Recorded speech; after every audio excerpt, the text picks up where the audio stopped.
আজকে আমরা এখানে উপস্থিত হয়েছি ওয়াকফ অ্যামেন্ডমেন্ট বিল 2024।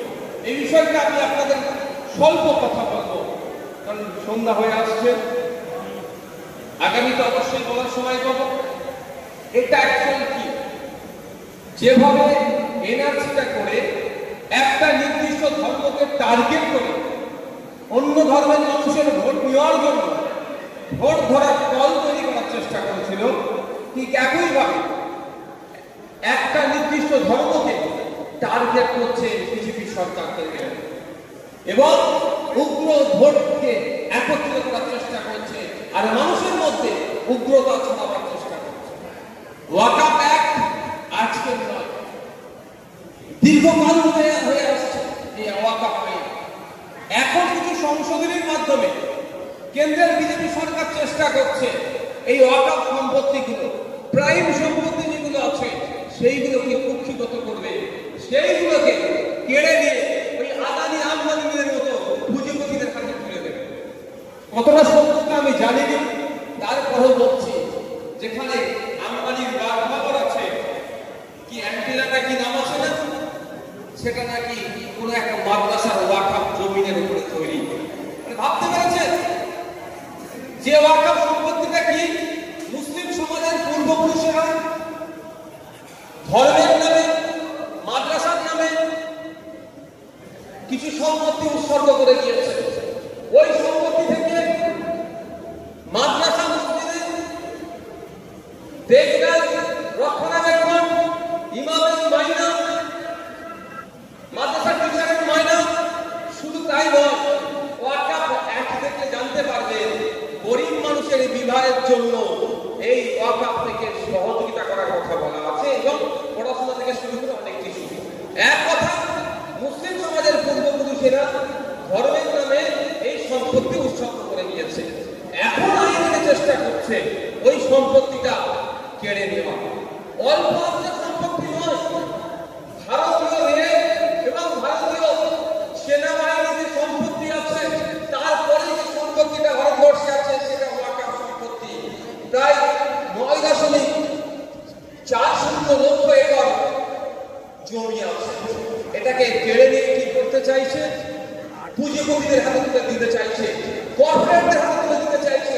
ঠিক যেভাবে আদিবাসী সমাজে মানে যে জঙ্গলের উপরে যে স্বাভাবিক অধিকার ছিল সেটা ক্রমশ কেড়ে নিয়ে এই আদানি আম্বানি সহ পুঁজিপতিদের হাতে তুলে দিচ্ছে, তার কর্পোরেটদের হাতে তুলে দিচ্ছে। ঠিক ওইভাবে এই ওয়াকফটা কেড়ে নিয়ে তুলে দেওয়ার চেষ্টা করছে।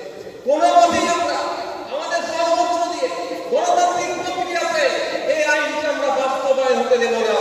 যখন পার্লামেন্টে কোনোভাবেই অধিকার হতে দেওয়া যায় না, কারণ ক্যামেরা বলছি এই অ্যামেন্ডমেন্ট সম্পূর্ণ সংবিধান বিরোধী। আমি আবারও রিপিট করছি, পার্লামেন্টে যে বিজেপি সরকার যে অ্যামেন্ডমেন্ট এনেছে, ওয়াকফে যে সংশোধনী এনেছে, সম্পূর্ণ সংবিধান বিরোধী। তাই সুতরাং যে অসাংবিধানিক আইন সংশোধনীকে কোনোভাবেই আমরা ভারতীয় নাগরিকরা মেনে নেব না। কারণ সেই সংবিধানের জন্য আপনার আমার পূর্বপুরুষেরা লড়াই করেছে, জীবন দিয়ে সংবিধান এনেছে, সেই সংবিধানকে পুরস্কৃত করার জন্য চেষ্টা করে এই শুভেচ্ছাকারী দলেরা, এই বিরোধী দলেরা, এই আপনার নবীন সাহারা, আমরা তাকে ছাড়বো না, গণতান্ত্রিক প্রক্রিয়ায় জবাব দেব। বন্ধুগণ, এদের লক্ষ্য শুধুমাত্র ওয়াকফ সম্পত্তি নয়, এদের আগামী টার্গেট হচ্ছে ট্রাস্টের যে সমস্ত জমিগুলো আছে, সোসাইটির নামে যে সমস্ত জমিগুলো আছে, দেবত্ব সম্পত্তি যেগুলো আছে, মন্দিরের নামে, গির্জার নামে যে সম্পত্তিগুলো আছে, সেইগুলোকে আস্তে আস্তে হাতা করবে। এই সবে শুরু করেছে। আমি আপনাদের একটা কথা বলতে পারি, একটা সময় আমরা কি দেখতাম, এখনো চলছে কাশ্মীরে কাশ্মীরে একটা নির্দিষ্ট ধর্মের মানুষ বেশি আছে, সেটাকে আমরা অতটা গ্রাহ্য করতাম না, জঙ্গি বলে চালিয়ে দিত, সন্ত্রাসবাদী বলে চালিয়ে দিত। কিন্তু বন্ধুগণ একটু লক্ষ্য করুন, প্রথম ছিল মুসলিম, এখন হচ্ছে মণিপুর। মণিপুরের খোঁজ নিয়ে দেখবেন ধর্মীয় পরিচয়ে কোন সমাজের মানুষ বেশি বসবাস করে? খ্রিস্টান।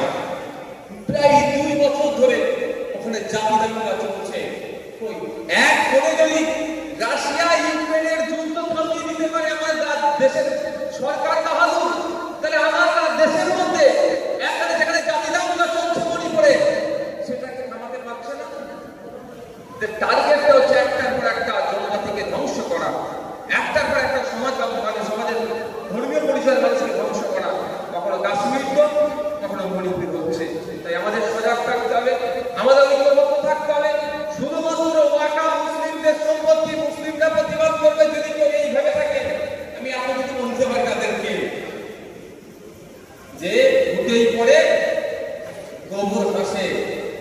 কাশ্মীর আর আপনার মণিপুর থেকে শিক্ষা নেয়।